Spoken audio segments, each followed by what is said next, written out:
مسلمان جنات اگر پریشان کریں تو اس کا کون سا وظیفہ پڑھیں یا کیا حل کریں؟ دیکھیں ایک چیز سمجھ لیں، نارملی اکثر شیاطین جو ہیں وہ مسلمان جنات کے نام سے ہراس کرتے ہیں، تنگ کرتے ہیں۔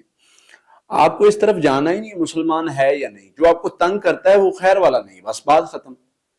دو ہی چیزیں، یہ شر ہے یا خیر ہے۔ تو جو آپ کو پریشان کرتا ہے، آپ کے گھروں میں رہتا ہے، آپ کے قریب رہتا ہے، آپ کی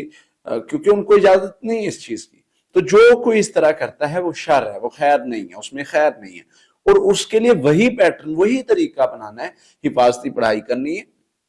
اور اس کے ساتھ جو ہے وہ دعائیں پڑھنی ہے، اعوذ بکلمات اللہ التامات من غضب و عقاب، اور یہ ساری دعائیں، اور اس کے ساتھ اذان گھر میں لگائیں، رقیہ دم چلائیں، انشاءاللہ اللہ کی رحمت سے وہ جو کوئی بھی ہوگا گھر میں، مطلب وہ مسلمان ہے، غیر مسلم ہے، یا کوئی بھی ہے، اگر گھر میں رہتا ہے تو بھی، اگر ویسے ہے تو بھی، کسی بندے کے اندر آتا ہے تو بھی، یہ پڑھائی کرنے سے اللہ کی رحمت سے اس کا اثر ختم ہو جائے گا۔ اگر کسی بندے کے اندر آتا ہے تو اس میں دو آیات اور ایڈ کر لیں، سورۃ المومنون آیت نمبر 97 98، وہ بندہ خود پڑھے، انشاءاللہ اللہ کی رحمت سے یہ ترتیب سے انشاءاللہ اس کی طبیعت بالکل بہتر ہو جائے گی۔